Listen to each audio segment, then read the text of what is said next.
അങ്ങയുടെ മൊഴിയിൽ നിന്നൊഴുകും തിരുവചനം ഒരു മനമായി കേൾക്കാം, ഒരുമയോടെ പാടാം, അനുഗ്രഹമായി തീർക്കാം ഈ സുദിനം നമ്മിൽ വചനത്തിൻ കൃപയോടെ മുന്നേറിയിടാം.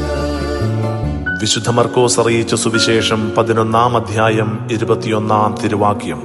അപ്പോൾ പത്രോസ് യേശുവിനെ അനുസ്മരിപ്പിച്ചു, ഗുരു, നോക്കൂ, അങ്ങ് ശപിച്ച അത്തിമരം ഉണങ്ങിപ്പോയിരിക്കുന്നു. കാരുണ്യവാനും സ്നേഹനിധിയുമായ ഞങ്ങളുടെ നല്ല ദൈവമേ, അങ്ങ് വിശന്ന് കടന്നു വന്നപ്പോൾ ഫലം തരാതെ പോയ അത്തിമരത്തെ അങ്ങ് ശപിച്ചപ്പോൾ അത് സമൂലം ഉണങ്ങിപ്പോയല്ലോ. ദൈവമേ, അങ്ങ് ദാനമായി ഞങ്ങൾക്ക് നൽകിയ ഈ ലോക ജീവിതത്തിൽ അങ്ങേക്ക് ആവശ്യകമായ ഫലങ്ങൾ നൽകുവാൻ, അങ്ങ് ആഗ്രഹിക്കുന്ന ഫലങ്ങൾ പുറപ്പെടുവിക്കുവാൻ ഞങ്ങളെ അനുഗ്രഹിക്കണമേ.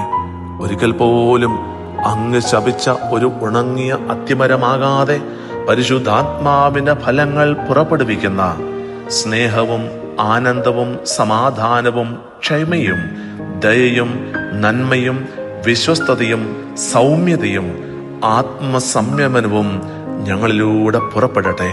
പരിശുദ്ധാത്മാവിന്റെ ഫലങ്ങളാൽ നിറയപ്പെട്ട് അഭിഷേകത്താൽ നിങ്ങൾ മുദ്രിതരാകട്ടെ എന്ന് പ്രാർത്ഥിച്ചുകൊണ്ട് നമ്മുടെ കർത്താവ് ഈശോ മിശിഹായുടെ കൃപയും പിതാവായ ദൈവത്തിന്റെ സ്നേഹവും പരിശുദ്ധാത്മാവിന്റെ സഹവാസവും പരിശുദ്ധ അമ്മയുടെയും നീതിമാനായ മറിയൗസേപ്പിന്റെയും മധ്യസ്ഥവും സകല മാലാഖമാരുടെയും സകല വിശുദ്ധരുടെയും സംരക്ഷണവും നൽകി സർവശക്തനായ ദൈവം നിങ്ങളെ ആശീർവദിച്ച് അനുഗ്രഹിക്കട്ടെ, ഇപ്പോഴും എപ്പോഴും എന്നേക്കും.